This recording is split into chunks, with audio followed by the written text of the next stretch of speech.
Do you want to learn English real quick and fast? There are interesting ways to do that. So that's why today you're here with me. Today I'm going to help you learn English real fast. But how? So do you see the topic? 40 phrasal verbs for giving instructions. Today you are learning 40 phrasal verbs. But how can phrasal verbs alone teach you English? So actually, these phrasal verbs are complete sentences. So just by saying cheer up, you have a complete sentence.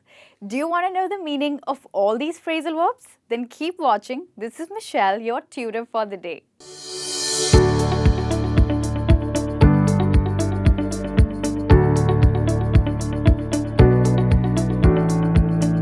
Great, so let's get started.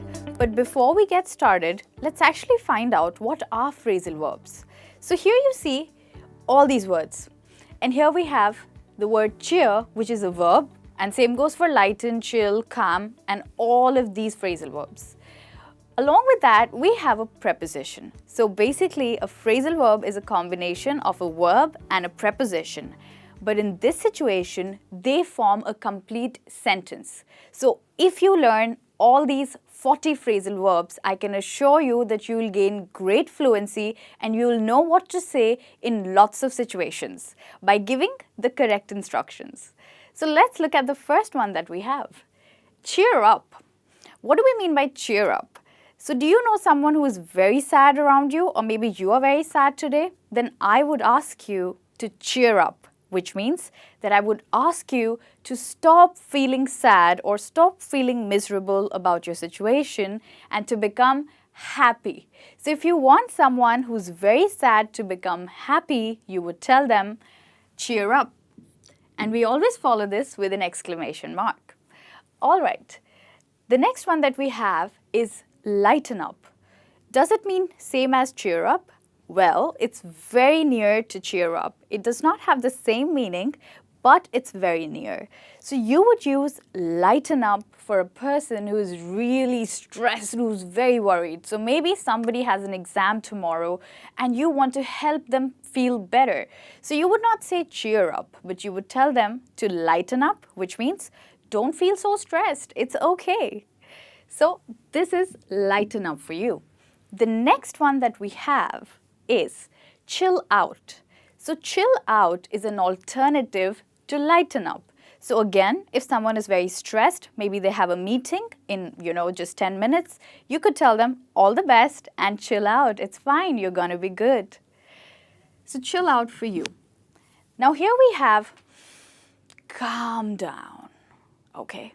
Don't be worried. You will learn English very soon by the end of this lesson when you complete all these 40 phrasal verbs.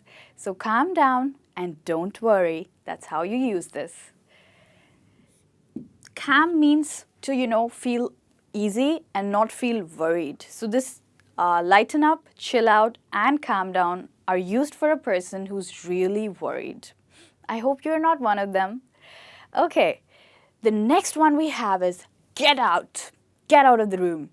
This is extremely rude and be careful to not use this with anyone, how much ever angry you are. So to get out means to ask someone to leave the room. If you want somebody to leave the space that you're with them, then you would say get out. And that's a complete thought. Okay, other ways of saying get out are even more rude, okay? Shove off and push off. These two are often used in British English.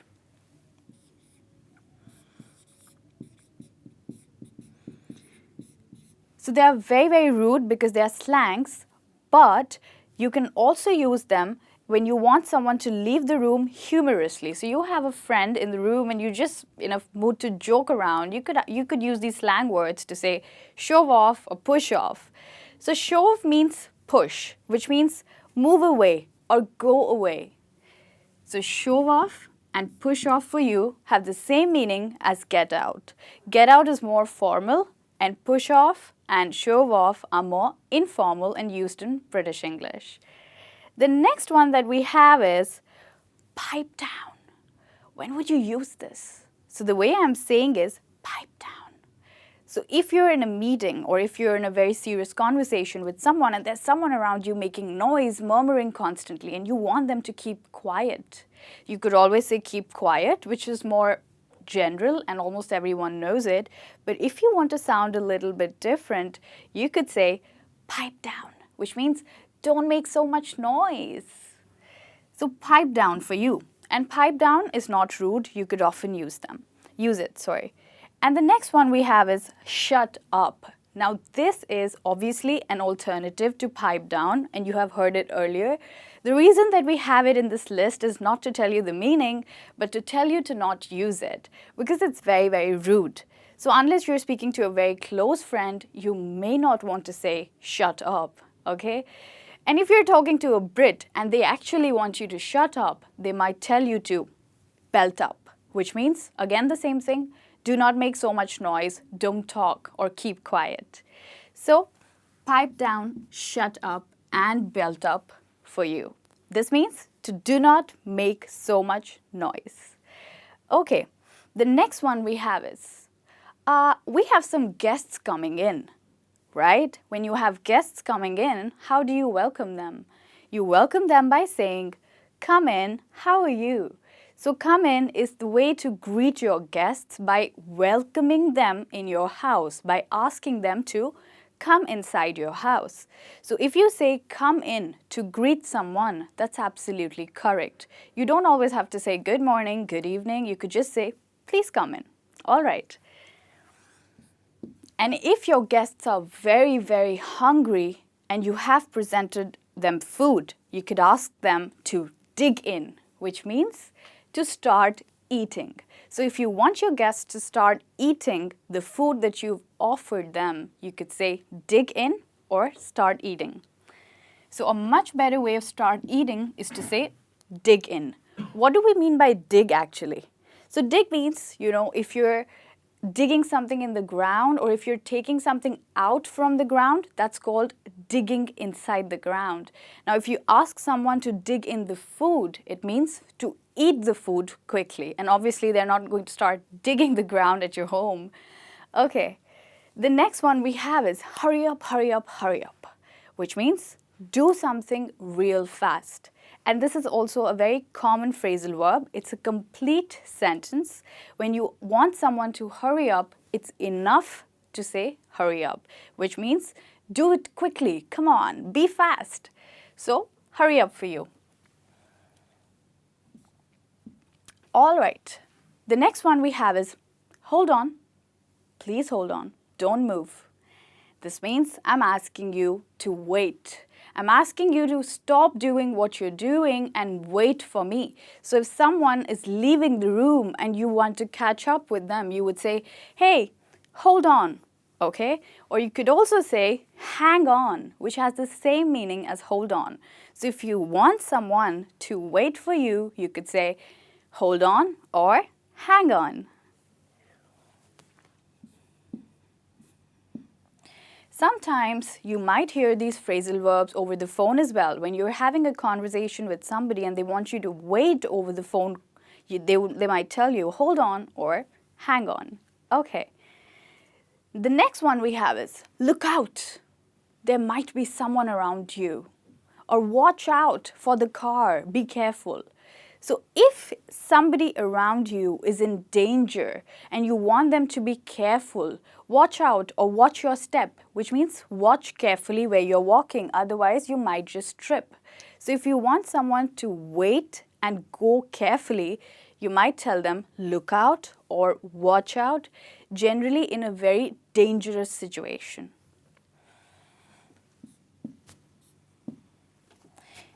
Okay?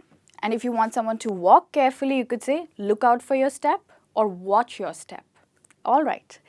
The next one we have is buckle down. What do we mean by buckle down?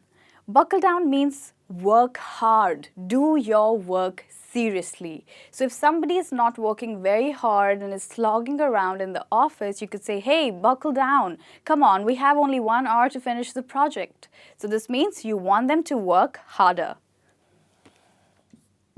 Okay, come on, you guys, buddy up, which means find a friend, find a partner, and enjoy the party. So if you see someone in a party who's really alone and not talking to anybody, you could say, hey buddy, come on, it's time you buddy up, which means you find a partner or make a friend at the party. Okay, bugger off. Bugger off has the same meaning as get out.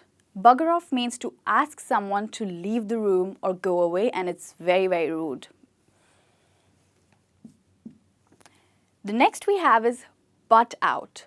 Butt out means don't interfere. It's my own personal conversation. So if you're speaking to your friend and there's another person who's overhearing you, possibly interfering your conversation with their opinion, you might say, hey, butt out. But again, this is a slang word and it's very rude. Buzz off has the same meaning as bugger off, which means leave the room or leave the space. Okay, now we have looked at these phrasal verbs and we're going to move on to the next ones. So close down. Close down means when a business is not running well, you might want to say close it down, which means you want to shut it down. So when a business is not running well, you might want to shut it, which means you might want to close down. Okay, cover up. So if somebody is not wearing enough clothes, you might tell them, hey, cover up, which means wear more clothes. Okay, the next one we have is double up. Double up means like, let's say you're in a classroom and your teacher wants you to form a pair with the person sitting next to you. She may not say pair up. She might tell you to double up, which means form a pair. Dream on, you'll never achieve what you're trying to. This means that it's also very rude, you know, if you're trying to achieve something and people are like, you won't be able to do it, dream on. So that's the meaning when somebody thinks you can do what you're trying to do. Okay, it's time to fess up the mistake that you committed last Sunday by eating all the plum cake. Okay, fess up is actually short for confess up, which means say the truth, admit the truth, what you did earlier sometime. Okay, the next one we have is gear up, means come on, do it fast. Okay, lay off. Lay off means when you want someone to stop doing something that's bothering you. So let's say, you're just sitting, maybe doing your work, and someone is patting on the table and the sound is really irritating you. Maybe they're doing something like this while you're doing your work and you're getting irritated. You might just say, lay off, stop doing it. Listen up. Please listen to me carefully.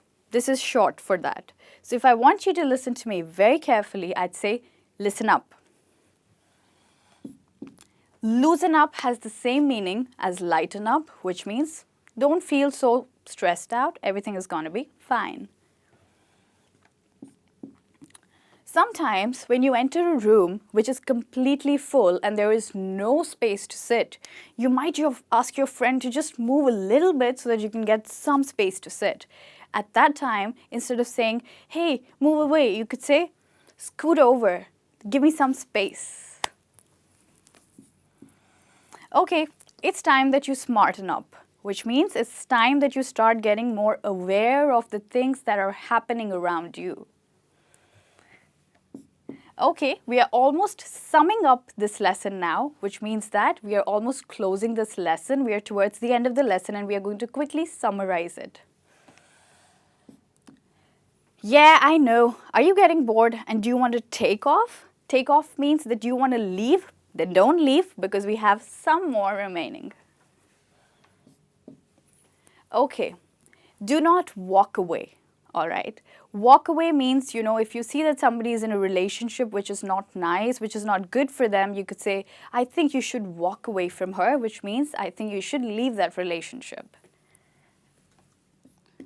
Sometimes when you have had an argument with someone in a room and you're feeling very angry, you might just want to walk out the room, which means leave the room and go outside the room.